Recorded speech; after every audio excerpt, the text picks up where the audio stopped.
Jean-Christophe Cambadélis, bonjour. J'ai envie, en vous recevant, de vous demander des nouvelles un peu tout le monde. Je sais bien que c'est pas vraiment l'aspect politique, mais c'est vrai que Martine Aubry, qu'est-ce qui se passe? Et Dominique Strauss-Kahn, quand revient-il? Au fond, c'est le carnet de balles qui et va... moi, non, pas de nouvelles pour moi. Mais vous êtes là. Voilà, non, ça va bien. Martine Aubry, tout le monde maintenant connaît ce qui se passe. Elle a un problème à l'œil qui est assez récurrent, qui est assez douloureux, ce qui la retient loin des plateaux et des réunions politiques du Parti Socialiste. Mais c'est une semaine ou c'est parce que maintenant qu'on est dans une intense campagne, vous savez que le langage du corps, ça joue un rôle énorme dans une campagne politique, tout le monde maigrit, fait du sport...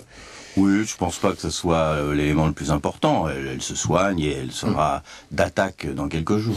On en arrive à la semaine de grève. Est-ce que globalement le PS est à fond derrière les grévistes aujourd'hui, alors que des choses importantes vont être votées au Sénat aujourd'hui? Oui, je prends mon temps pour vous poser la question parce qu'on a l'impression qu'il y a quand même un langage officiel où on va revenir à 60 ans et en même temps des gens extrêmement prudents qui se disent il faudrait quand même pas qu'on pousse les plus extrémistes à mettre un gigantesque désordre dans le pays. Bien sûr, on est prudent. Pourquoi? Parce que l'incapacité de Nicolas Sarkozy, du gouvernement, de son ministre à négocier crée les conditions du débordement de l'intersyndicale. L'intersyndicale n'a pas appelé à radicaliser.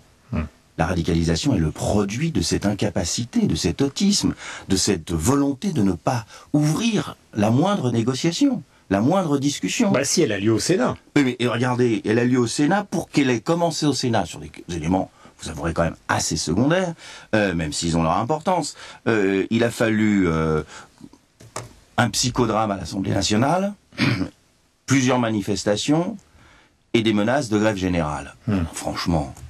un gouvernement normalement constitué dans une démocratie assez avancée aurait déjà ouvert les négociations et essayé de trouver des solutions. D'accord, mais on négocie tout, enfin on négocie presque tout, sauf les deux chiffres clés, c'est-à-dire les 62 ans. Mais écoutez, il a proposé ça, Sarkozy. Il va pas revenir, on va faire 60 ans et demi ou... Vous êtes au cœur du sujet. Pourquoi? Parce que on ne devait pas revenir sur la question des retraites. La réforme Fillon avait indiqué que c'était en 2013. On a avancé pourquoi?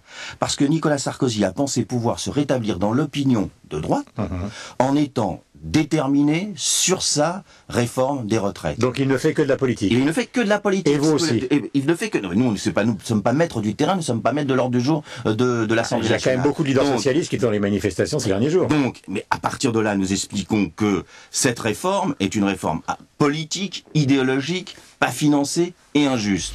Donc, nous sommes avec l'intersyndicale et nous suivons ce que dit l'intersyndicale. Vous avez lu, puisque vous aimez beaucoup le FMI et Dominique Strauss-Kahn, qu'il y a un rapport qui prône justement que cette retraite à 60 ans soit reculée de 2 ans. C'est-à-dire que, et même Éric Woerth dit bravo Dominique Strauss-Kahn. Non mais écoutez, on voit très bien la stratégie de la droite. Il s'agit de droitiser Dominique Strauss-Kahn pour espérer que l'extrême gauche ne vote pas pour lui au deuxième tour s'il était candidat. Comme dans un autre sens, si c'était un autre candidat, Martine Aubry, on essaye de mobiliser le centre contre elle.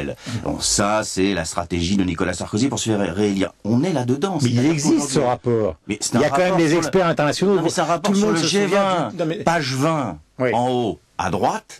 Ce rapport dit... dans le cadre du G20, c'est-à-dire c'est une analyse globale sur l'ensemble des pays du G20. Alors, c'est un rapport qui a été discuté au mois de mai, et on se demande pourquoi, d'un seul coup, la droite le fait sortir, fuiter comme ça à quelques jours des manifestations, en disant au secours. Vous voyez bien que ça ne sert à rien, puisque une partie de la gauche serait en résonance avec la politique gouvernementale, ce qui est totalement faux, évidemment.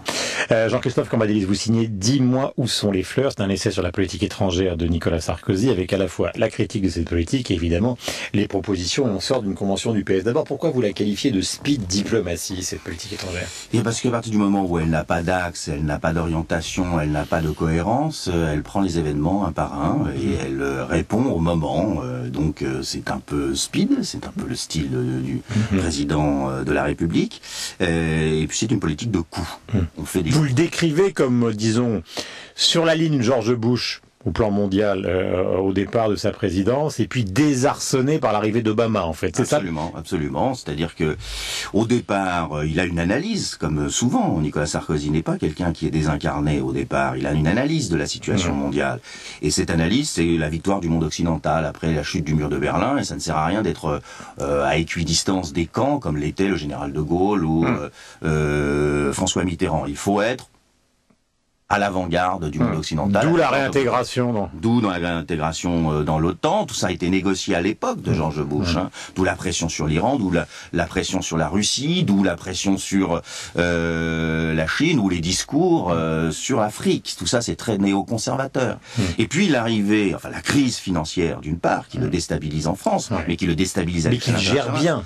Rien n'a été fait. Beaucoup de communication, beaucoup d'énergie dans les sommets, beaucoup de capacité à dire vous le savez, parce qu'Obama a refusé de le suivre, notamment sur les rémunérations, les traders, les bonus, parce que c'est trop important pour les Américains. Oui, mais à ce moment-là, on ne dit pas qu'on a tordu le bras, comme le fait Nicolas Sarkozy au sommet de Pittsburgh. Nous avons tordu le bras du capitalisme anglo-saxon. Il y a chez Nicolas Sarkozy, avant les sommets, des déclarations tonitruantes sur le fait que le monde va changer de base, et au lendemain des déclarations, sur des petites avancées, l'idée que tout s'est très bien passé. Merci Jean-Christophe Cambadélis.